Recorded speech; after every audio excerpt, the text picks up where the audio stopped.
반갑습니다. 오늘은 신약 길라잡이 6번째 시간입니다.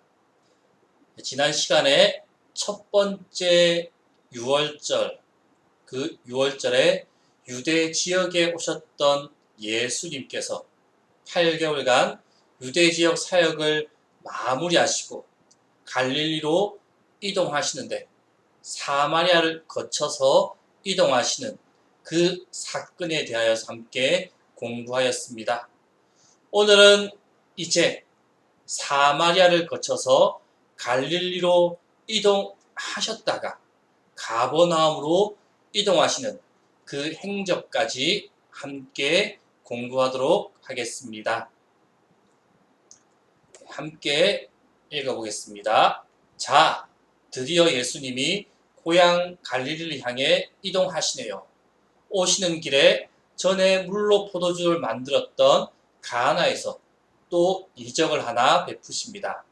가버나움에서 앓고 있는 헤롯 안티파스의 신하의 아들을 가나에서 장거리 치료를 하신 일입니다.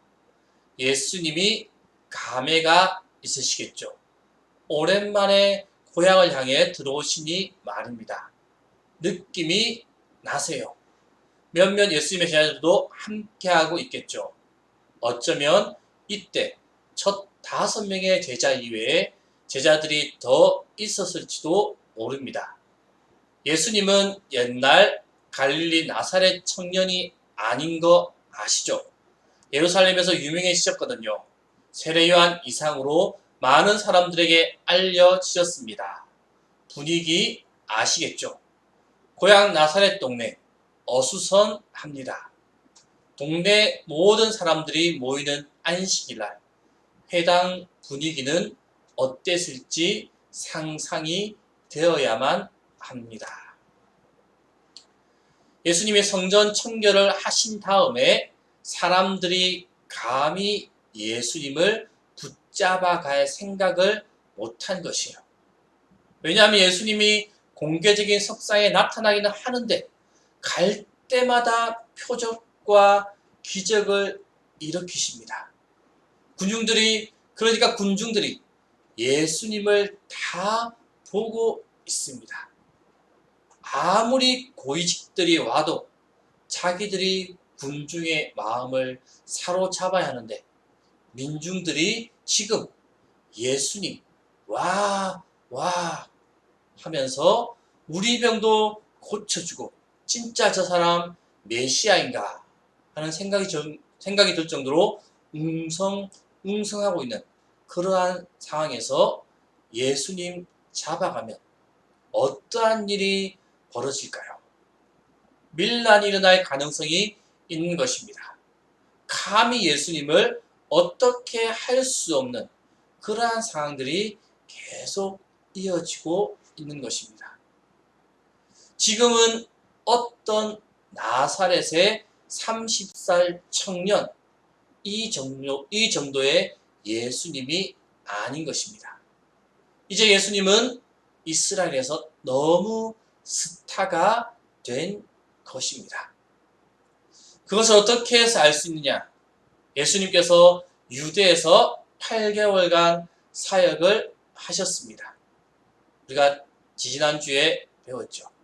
8개월간 사역하신 동안 성전 청결 사건이 첫 번째 6월절, 그러니까 6월절 지내고 갈릴리가 자기의 집인 사람들 중에 예수님의 사역을 따라서 다닌 사람도 있겠지만 거의 대부분 자기가 살았던 고향으로 돌아갔을 것입니다. 예수님이 하신 것을 직접 본 사람들이 대부분이었을 것이고 직접 보지 못하였을지라도 소문을 들어서 알고 있는 그 사람들이 갈릴리로 간 것입니다. 이 갈릴리 전역에도 예수님의 이야기가 성전을 청결케 하시고 사람들을 고치시고 그 하신 그 모든 일들이 다 아는 이야기가 되었겠죠. 이미 예수 그리스도의 소문이 다 퍼졌습니다.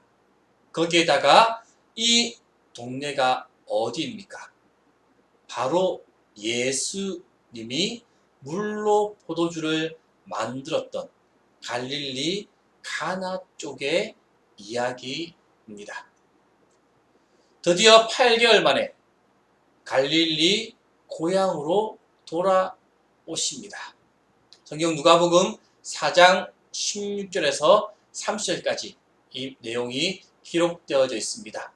이 내용이 기록되어져 있는 누가복음 4장, 이 말씀을 보기 전에 먼저 누가복음 7장을 보도록 하겠습니다. 이 누가복음은 시간 순서대로 기록하지 않은 것이 많이 있습니다. 이 예수님이 백부장의 종을 고치신 일이 가나에서 하신 일인데 뒤쪽에 기록되어져 있습니다. 바로 누가복음 7장 1절에서 7절 말씀에 기록되어져 있습니다. 이 백부장의 종, 이 종을 예수님께서 직접 찾아가지 않고 바로 고치신 장면이 이 누가복음에 나옵니다. 아까 같이 읽어본 내용 중에 장거리 치료라는 표현이 있습니다. 이 장거리 치료다 라고 표현된 부분이 바로 이 부분입니다. 예수님은 지금 어디에 계십니까? 1절에 보면은 가버나움으로 돌아가시니라 라고 말씀하고 있습니다. 그리고 요한복음 4장에 보면 더 정확하게 나오는데 46절 말씀에 갈릴리 가나에 이르니라 라고 말씀합니다. 즉 예수님은 가나에 계신 것입니다. 그런데 그 종은 어디에 있습니까? 바로 가버나움에 있는 것입니다. 가나에서 가버나움에 있는 사람의 병을 고쳐주신 것입니다. 그래서 장거리 치료다라고 표현하는 것입니다. 여기뿐 아니라 마태복음 8장에도 이 내용이 기록되어져 있습니다. 이제 앞서 이야기했던 누가복음 4장 16절로 30절까지 말씀을 함께 읽어보겠습니다. 우리 먼저 19절까지의 말씀을 읽겠습니다. 예수께서 그 자라나신 곳 나사렛에 이르사 안식일에 늘 하시던 대로 회당에 들어가사 성경을 읽으려고 서심해 선지자 이사야의 글을 들이거늘 책을 펴서 이렇게 기록된 죄를 찾으시니 곧 주의 성령이 내게 임하셨으니 이는 가난한 자에게 복음을 전하게 하시려고 내게 기름을 부으시고 나를 보내사 포로된 자에게 자유를 눈먼 자에게 다시 보게 함을 전파하며 눌린 자를 자유롭게 하고 주의 은혜의 해를 전파하게 하려 하심이라 하였더라. 성경을 보면은 성경에 각주라는 것이 달려 있습니다. 우리 교회에 비치되어 있는 성경이라면 이렇게 18절 말씀 앞에 미음이라고 표시되어 있습니다. 그리고 아래 보면 미음 앞에 이사야 61장 1절 이하라고 적혀져 있습니다. 혹 다른 성경은 18절 앞이나 19절 뒤쪽에 이사야 16장 1절 이하라고 되어 있는 것도 있을 것입니다. 이 본문의 내용이 여기에 같이 들어가 있다라는 것입니다. 예수님이 거기에 가셔서 이 이사야 말씀을 읽으신 것입니다. 나중에 말씀할 것인데 예수님이 안식일에 회당에서 찾아 읽으셨던 이 이사야 본문 61장 1절에서 3절 이 말씀의 의의가 이 부분을 이야기하고 있는 것입니다. 그럼 이제 다시 이어서 20절부터 읽어보겠습니다. 책을 덮어 그 맡은 자에게 주시고 앉으시니 회당에 있는 자들이 다 주목하여 보더라. 이에 예수께서 그들에게 말씀하시되 이 글이 오늘 너희 귀에 응하였느니라 하시니 그들이 다 그를 증언하고 그 입으로 나오는 바 은혜로운 말을 놀랍게 여기르되 이 사람이 요셉의 아들이 아니냐. 예수께서 그들에게 이르시되 너희가 반드시 의사야 너 자신을 고치라 하는 속담을 인용하여 내게 말하기를 우리가 들은 바 가버나움에서 행한 일을 내 고향 여기서도 행하라 하리라. 또 이르시되 내가 진실로 너희에게 이르노니 선지자가 고향에서는 환영을 받는 자가 없느니라. 내가 참으로 너희에게 이르노니 엘리야 시대에 하늘이 3년 6개월간 닫히어 온 땅에 큰 흉년이 들었을 때에 이스라엘에 많은 가부가 있었을 때 엘리야가 그 중 한 사람에게도 보내심을 받지 않고 오직 시돈 땅에 있는 사렙다의 한 과부에게 뿐이었으며 또 진짜 엘리사 때 이스라엘에 많은 나병 환자가 있었을 때 그 중에 한 사람도 깨끗한 얻지 못하고 오직 수리아 사람 나만 뿐이었느니라. 회당에 있는 자들이 이것을 듣고 다 크게 화가 나서 일어나 동네 밖으로 쫓아내어 그 동네가 건설된 산 낭떠러지까지 끌고 가서 밀쳐 떨어뜨리고자 하되 예수께서 그들 가운데로 지나서 가시니라. 예수님께서 오랜만에 갈릴리 고향으로 돌아오셔서 생긴 일이 기록되어져 있습니다. 이 8개월 전에 성전 청결 사건을 일으키셨는데 이쪽 갈릴리 쪽에 예수님의 소문이 무성합니다. 이 무성한 가운데 이 갈릴리 쪽으로 왔더니 이 사람들이 지금 예수님을 배척하려고 하고 있습니다. 예수님을 밀쳐서 떨어뜨리려고 하는 이러한 상황 가운데 있습니다. 이것이 어떻게 된 상황입니까? 1번 문제 보면은 예수님보다 소문이 먼저 도착해 있었던 나사렛이었기 때문이었습니다.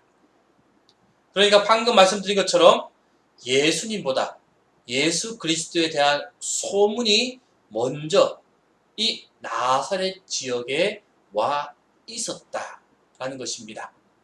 그런데 그 소문을 듣고 이 사람들은 이미 예수님을 배척하기로 입장 정리를 한 나사렛 회당 원로들이었습니다. 즉 예수님을 어떻게 해야 할지를 미리 생각하고 있었던 것입니다. 이 8개월 동안 유대에서 이런 일들을 하였다는데 그 사람이 나사렛 목수이라는 요셉의 아들이라는데 어떻게 해야 하는가? 그러면서 이 원로들은 스스로도 모여서 어떻게 해야 할지 입장 정리를 미리 다 하고 있었던 것입니다.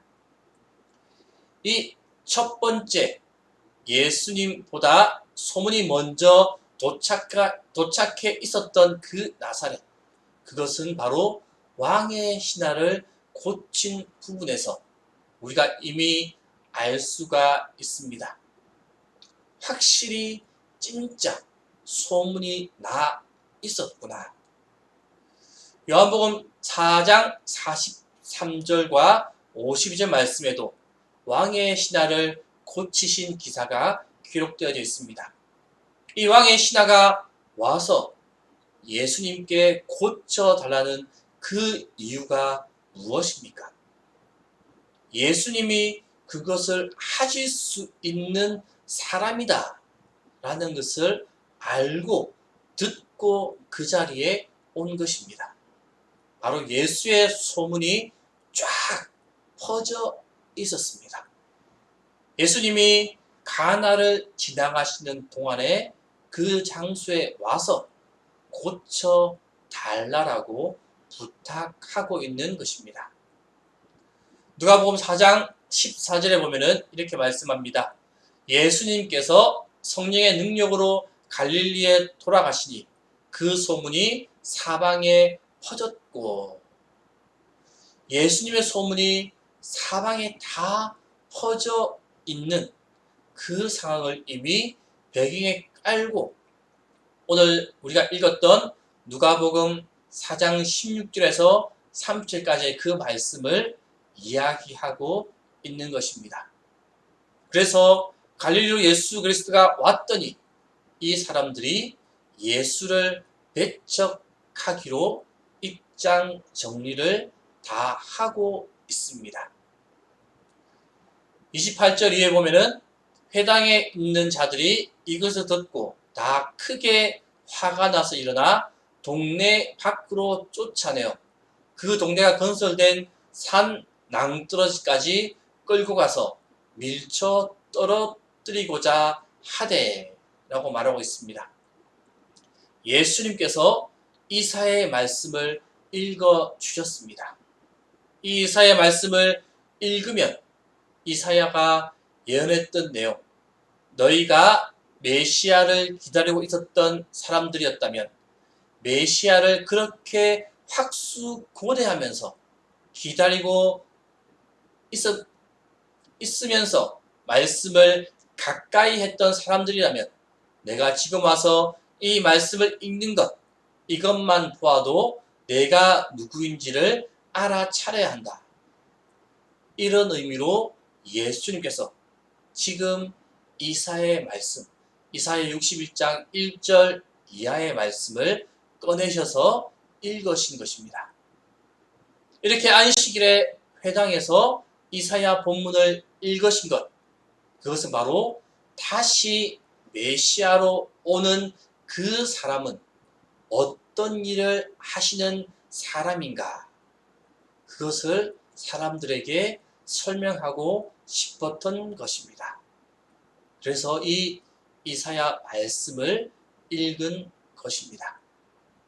이사야 말씀을 읽었는데 그것에 대하여 사람들의 반응, 그 반응이 안 좋으니까 예수님께서 하시는 말씀이 선지자들 중에 고향에서 환영받은 사람은 없다. 엘리야를 봐라. 엘리사를 봐라.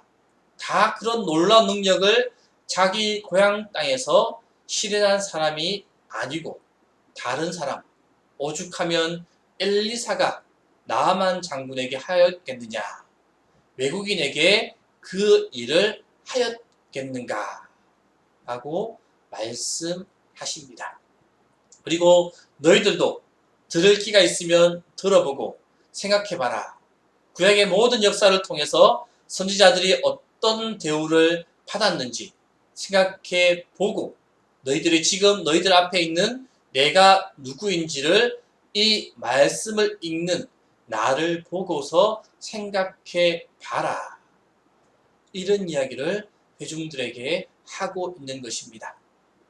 이렇게 이야기하고 나니까 이 사람들이 지금 낭떠러지에 끌고 가서 떨어뜨리고자 하고 있습니다.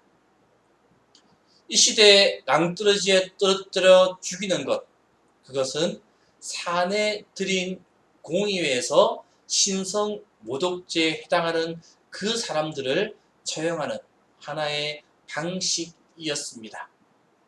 이제 누가복음 4장 28절 말씀 보면은 회당에 있는 자들이 이것을 듣고 다 크게 화가 나서 라고 말합니다.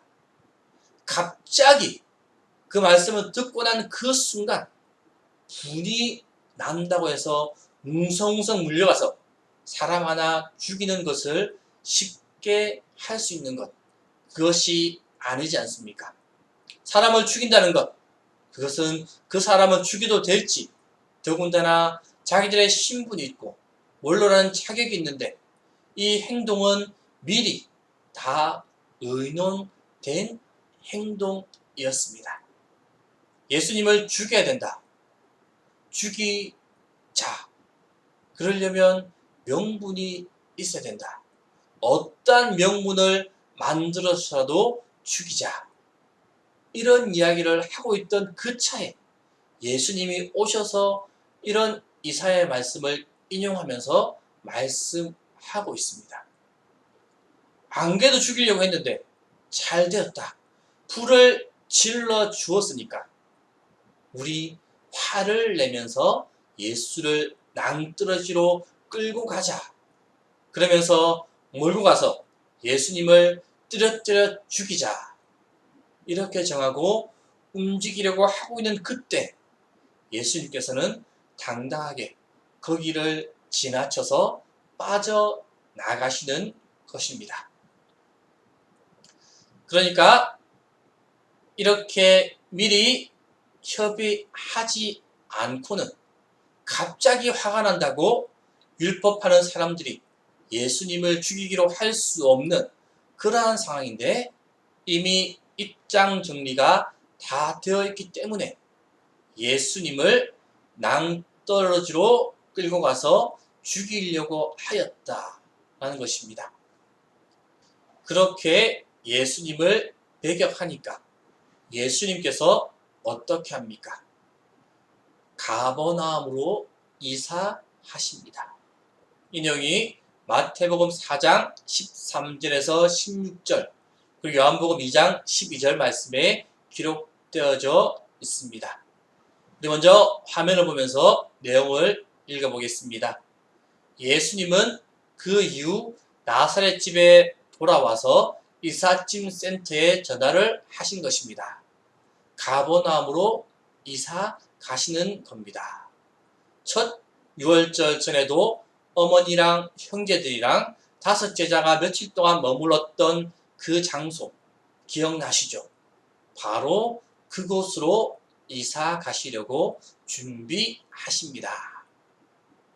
마태복음 4장 13절에서 16절 말씀을 읽겠습니다.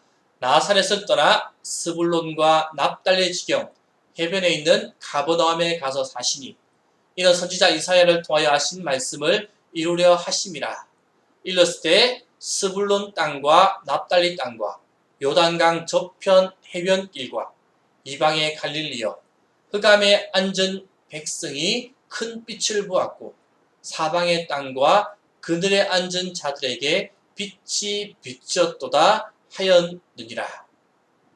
또한 요한복음 2장 12절 말씀 함께 보겠습니다.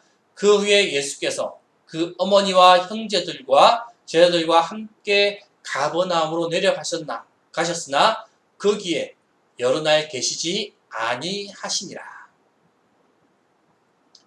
이 가나 혼인 잔치 그 가셨다가 가버나움에 들리셨습니다.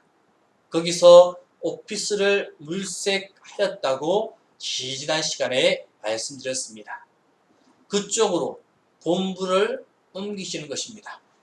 그리고 지역으로 보았을 때 이 가버나움은 모든 지역들에서 들어올 때 무엇이 있는 곳이냐? 세관이 있는 곳이었습니다. 이 세관이 있으면 중심 지역이었겠죠. 이 가버나움을 거쳐서 들어오게 되어 있었다라는 것입니다. 나사렛과 비교할 수 없을 만큼 훨씬 큰 도시, 그 도시가 가버나움이었습니다. 복음을 전하기에, 복음의 근거지로 삼기에 너무 좋은 곳, 그곳으로 예수님께서 미리 그 장소를 물색하시고 그쪽으로 옮겨 가시는 것입니다. 이제부터 예수님은 가버나움 사람이 되신 것입니다. 기도하겠습니다. 오늘 신약 길라잡을 통하여서 첫 번째 6월절 이후 8개월간 유대지에 계시다가 사마리아에 거쳐서 갈릴리로 오시고 또 갈릴리에서 사역을 하시고 그리고 가버나움으로 이사하시는 그 예수님의 행적을 함께 보았습니다. 주님 오늘 말씀에 나왔던 그 말씀을 다시 한번 읽어보면서 말씀의 흐름을 연결할 수 있도록 우리에게 지혜와 총명 허락하여 주시옵소서. 다음 시간 만나는 그 시간까지 우리 모두와 함께하여 주시옵소서. 예수님의 이름으로 기도합니다. 아멘.